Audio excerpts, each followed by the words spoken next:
Ah non mais je comprends le principe, mais c'est quoi ce truc de no estimate là? Comment on fait? J'y comprends rien. Comment je fais mes plannings? Comment je gère mon projet?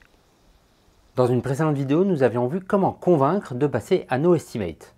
Mais on n'avait pas réellement parlé de qu'est-ce qui se passe, comment on pilote et qu'on gère notre projet sans estimation. Justement, dans cette vidéo, nous allons voir 4 façons de piloter un projet sans avoir à faire appel à des estimations. Bonjour à tous, je suis Constantin Guay, Scrum Master, et avec Jean-Pierre Lambert, non, ça c'est pas Jean-Pierre Lambert, ça c'est Jean-Pierre Lambert, nous animons Scrum Life, la première chaîne YouTube qui parle vraiment du mindset agile, sans tabou et avec humour. Si le sujet vous intéresse, abonnez-vous et pour ne pas rater les prochaines vidéos, activez les notifications. Petit disclaimer, nous n'allons pas spécialement parler de Scrum, c'est valable quelle que soit votre approche. De toute façon, on n'a pas besoin de faire Scrum pour être agile. L'inverse n'est pas vrai. Nous allons donc voir plusieurs approches qui vont être utilisables suivant votre contexte. Et puis n'hésitez pas à vous les approprier, ce ne sont que des exemples. L'important, c'est de garder l'état d'esprit. Et si vous avez besoin d'accompagnement, vous savez comment nous contacter. La première approche, qui est une de mes préférées parce que vraiment toute l'équipe doit être engagée, elle est très bien dans le cas où vous êtes vraiment dans de l'incertain, c'est-à-dire budget, temps et même la viabilité de votre produit ou de votre idée, vous n'en êtes pas sûr. Dans cette approche, vous allez définir combien vous êtes prêt à perdre. Et non, 0, c'est pas une bonne réponse. Ah ben si, moi je veux pas perdre d'argent, 0. Mais non, bien sûr, le truc c'est pas de perdre de l'argent, mais c'est un investissement. Ça peut arriver quand même. Si on se plante, si finalement le produit il plaît pas, ça dépendra beaucoup de comment ça s'est passé avant. Est-ce que le produit qu'on a fait, on en est satisfait, voire les utilisateurs en sont satisfaits. Voilà, ça c'est pour l'incrément qu'on vient de réaliser. Pour la prochaine itération, ce qu'on va faire, c'est partir sur l'export vers les tableurs. C'est quelque chose que les cabinets comptables nous demandent beaucoup et du coup, ça risque de nous ouvrir de sacrés marchés. Ah ouais, bonne idée. Moi, de mon côté, j'ai vu les retours des bêta-testeurs et c'est vraiment encourageant. Et puis, sur les fonctionnalités précédentes, le chiffre d'affaires n'arrête pas de grossir, donc vraiment, bravo. Ce qui est puissant, c'est qu'on autorise le client ou le patron à nous virer quasiment à chaque itération. Mais on fait en sorte qu'il n'en ait pas envie. C'est quand même assez sain comme relation de rester ensemble, non pas parce qu'on doit rester ensemble contractuellement, mais bien parce qu'on a envie de rester ensemble, non? D'ailleurs, cette phrase, je l'ai empruntée à Arnaud Lemaire qui en a fait un retour d'expérience en vidéo. Bien sûr, je vous mets le lien d'Arnaud dans la description. L'équipe est engagée réellement à faire de son mieux pour que le client soit content, théoriquement par extension que l'utilisateur soit content et que tout simplement le client se dise à tout moment « j'ai envie de garder cette équipe, qu'est-ce que je dois faire pour garder cette équipe pour être sûr qu'elle reste avec moi ?» C'est peut-être un petit peu comme le mariage, on ne reste pas ensemble parce qu'on a signé un contrat de mariage, on reste ensemble parce qu'on a envie de rester ensemble. C'est un mode de fonctionnement assez particulier, c'est vrai, et qui n'est pas sans risque. C'est pas sans risque pour l'équipe contractante quand c'est une société de prestation par exemple. Mais en même temps, je serais tenté de dire, quand on est sûr de soi et des gens qu'on met, ça apporte la nécessité à l'équipe d'être extrêmement transparent avec le client, d'avoir une communication très fluide et avoir un logiciel fonctionnel à tout moment afin de pouvoir tout simplement s'arrêter si on n'a plus envie de continuer. Passer d'un mode contractuel à une collaboration. Comment on fait ça? Si vous êtes sur un projet où le budget est fixe, le temps alloué pour le faire est fixe et que l'équipe a priori est fixe aussi, et la qualité.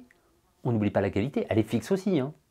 La meilleure variable possible, ça reste le périmètre. Allez là, allez, faut livrer, tant pis pour les petits bugs, on les corrigera plus tard un autre jour, mais là il faut absolument livrer, on a promis.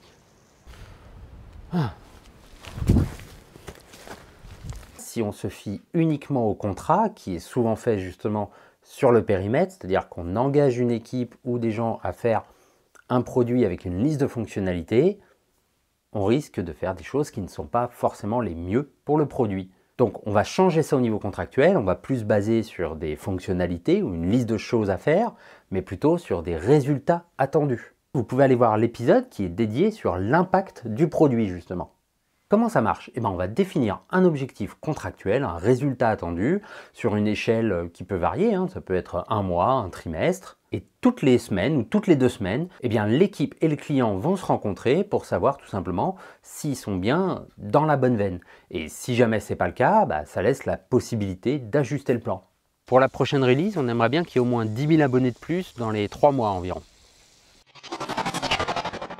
Bon, clairement, c'est pas ce qu'on aurait dû faire. On a perdu 300 abonnés sur la dernière semaine. Les stats le montrent, c'est sûrement lié à ce qu'on a livré, hein. Bon, bah on va revoir notre copie, on va changer ce qu'on avait prévu de livrer, hein.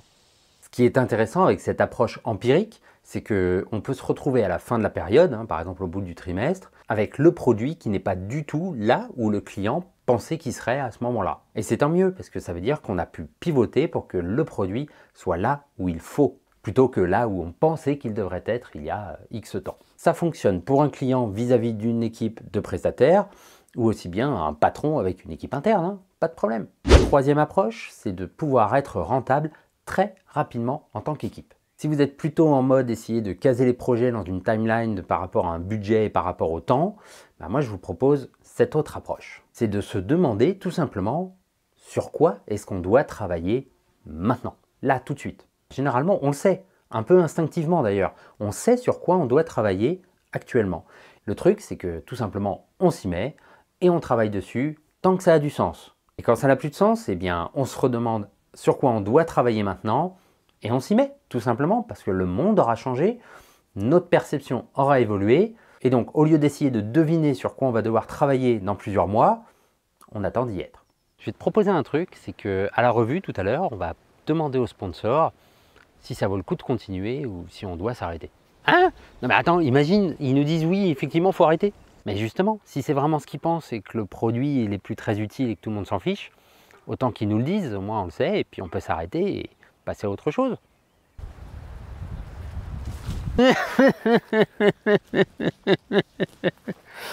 Dans cette approche-là, on va essayer de découper le backlog afin d'aller chercher justement cette rentabilité. Et c'est là qu'on va voir toute la puissance d'un bon product owner. C'est vraiment important de justement voir le backlog autrement. Eh, c'est lourd là, on n'arrête pas de changer la direction du produit, on ne sait pas du tout où on va. Ah ouais, non mais pardon, j'aurais dû vous expliquer tout de suite, en fait c'est ma faute.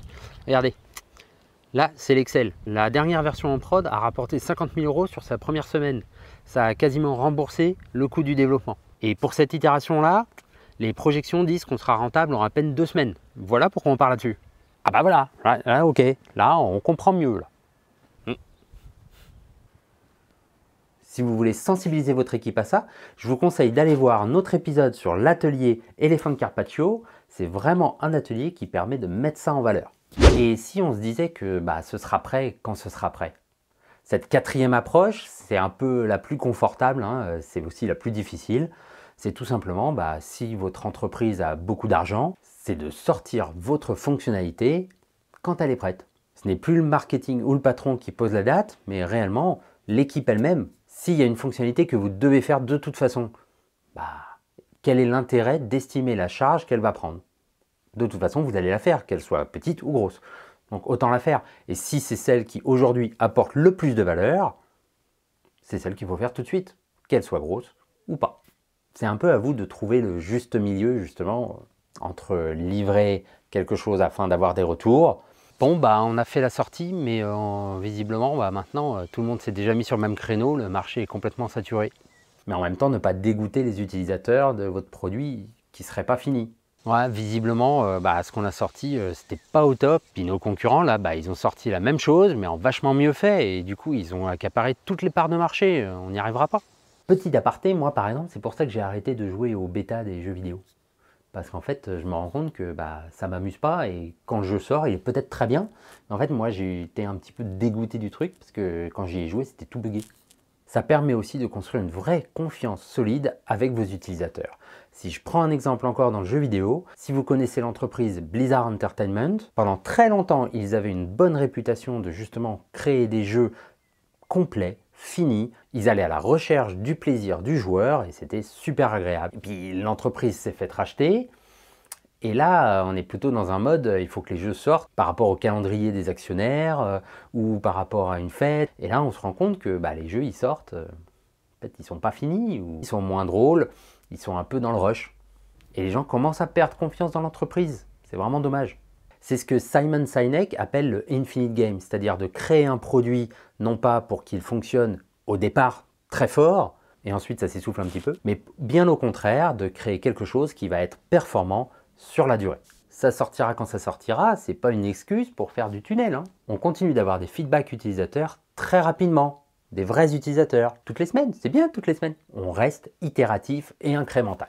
Oui, j'avoue, c'est un problème pour les plans à long terme. Mais moi, quand on me dit ça, ce que j'aime bien demander, c'est vos plans sur les 3 dernières années, là, avec le recul, à quel point ils étaient exacts, à quel point ils étaient bons.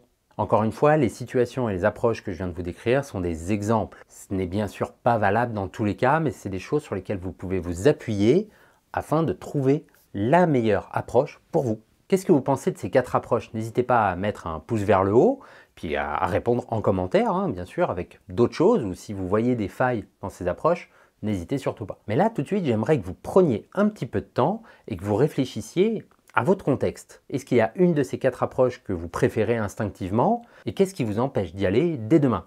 Et c'est bloquant, quelle serait la première étape pour les lever? Un petit rappel de ce qu'on a vu. Comprenez les motivations de votre sponsor ou de votre client, proposez un mode de fonctionnement un peu sans engagement qui a le mérite de pousser chaque partie à l'excellence. Mais là, moi, mon expérience me dit que faut pas y aller à demi-mesure. Si on y va à demi-mesure, c'est qu'on n'a pas confiance. Faut mieux pas y aller même. Soyez souple sur le périmètre. Ce qui compte, ce ne sont pas les fonctionnalités, c'est le service rendu à l'utilisateur ou au client. Cherchez à être rentable le plus rapidement possible afin d'avoir plus de latitude. Construisez une relation différente avec votre client. L'important, c'est de sortir le produit. Cet épisode a été largement inspiré par un article de Matt Heuser que j'ai enrichi par mon expérience et mes recherches. Je vous mets bien sûr le lien dans la description. Pour approfondir le sujet, je vous invite à aller voir cet épisode de Frédéric Le Guédois dans lequel il nous explique justement, lui, sa relation avec son client, un mode collaboratif qui n'est pas du tout basé sur les estimations. Allez, je vous dis à la prochaine. Ciao!